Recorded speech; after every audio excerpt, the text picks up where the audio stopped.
بسم اللہ الرحمن الرحیم۔ شروع اللہ کے نام سے جو بڑا مہربان نہایت رحم والا ہے۔ السلام علیکم معزز ناظرین۔ بغداد کے علماء شاہ شمس تبریز کے بہت خلاف تھے، اس لیے شاہ شمس تبریز رحمۃ اللہ علیہ نے بغداد سے ملتان کا سفر طے کیا، جس کے پیچھے ایک دردناک واقعہ ہے۔ جیسا کہ اوپر بتایا گیا ہے کہ بغداد کے علماء حضرت شاہ شمس تبریز رحمۃ اللہ علیہ کے خلاف تھے۔ سلطنت کے تمام اراکین بھی علماء کے ساتھ ملے ہوئے تھے۔ ایک دفعہ بادشاہ کی مرضی کے بغیر شاہ شمس تبریز رحمۃ اللہ علیہ کی کھال کھینچ لی گئی اور انہیں اس حالت میں بغداد سے نکال دیا گیا۔ ان کا پورا جسم لہو لہان تھا۔ ولی عہد شہزادہ محمد کو حضرت شاہ شمس تبریز رحمۃ اللہ علیہ سے بڑی عقیدت تھی۔ جب آپ شہر بدر ہوئے تو شہزادہ محمد آپ کے ساتھ تھا۔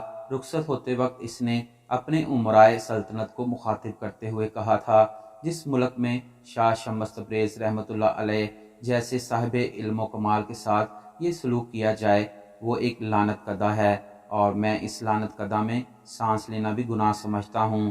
یہ کہہ کر شہزادہ محمد بھی حضرت شاہ شمس تبریز رحمۃ اللہ علیہ کے ساتھ بغداد کی حدود سے نکل گیا۔ بغداد سے نکل کر حضرت شاہ شمس تبریز رحمۃ اللہ علیہ نے ہندوستان جانے کا فیصلہ کیا اور طویل مسافت طے کر کے ملتان پہنچے اور پھر اسی شہر میں سکونت پذیر ہو گئے۔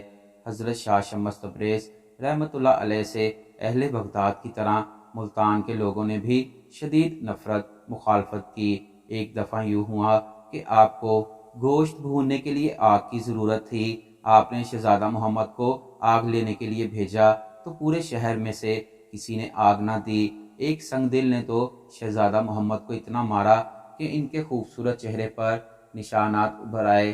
یہ کیا ہے؟ حضرت شاہ شمس تبریز رحمۃ اللہ علیہ نے شہزادے کی طرف دیکھتے ہوئے کہا، تم تو آگ لینے گئے تھے۔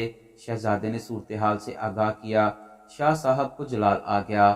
آپ نہایت غصے کی حالت میں اپنی خانگاہ سے نکلے۔ گوشت کا ٹکڑا آپ کے ہاتھ میں تھا۔ تب شاہ شمس تبریز رحمۃ اللہ علیہ نے سورج کی طرف دیکھا اور سورج کو مخاطب کرتے ہوئے کہا، تو بھی شمس میں بھی شمس، میرے اس گوشت کے ٹکڑے کو بھون دے۔ اتنا کہنا تھا کہ یکا یک گرمی کی شدت میں اضافہ ہو گیا۔ پھر یہ گرمی اتنی بڑی کہ اہل ملتان چیخ اٹھے، در و دیوار جل رہے تھے اور پورا شہر آگ کی بھٹی بن کر رہ گیا تھا۔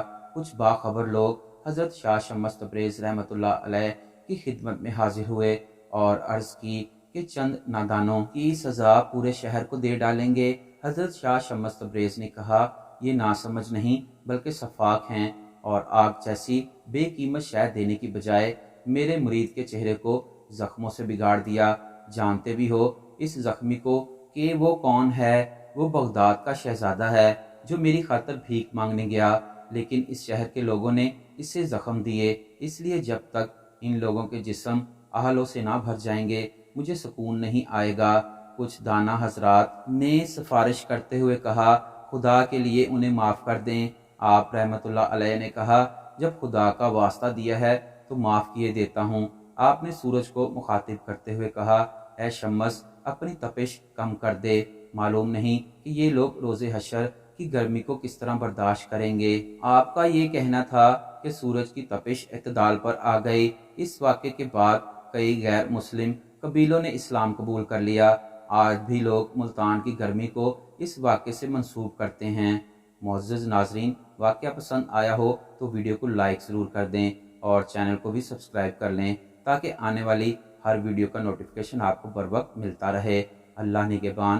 اللہ تعالیٰ آپ کو تمام آفتوں بلاؤں سے محفوظ رکھے۔ آمین۔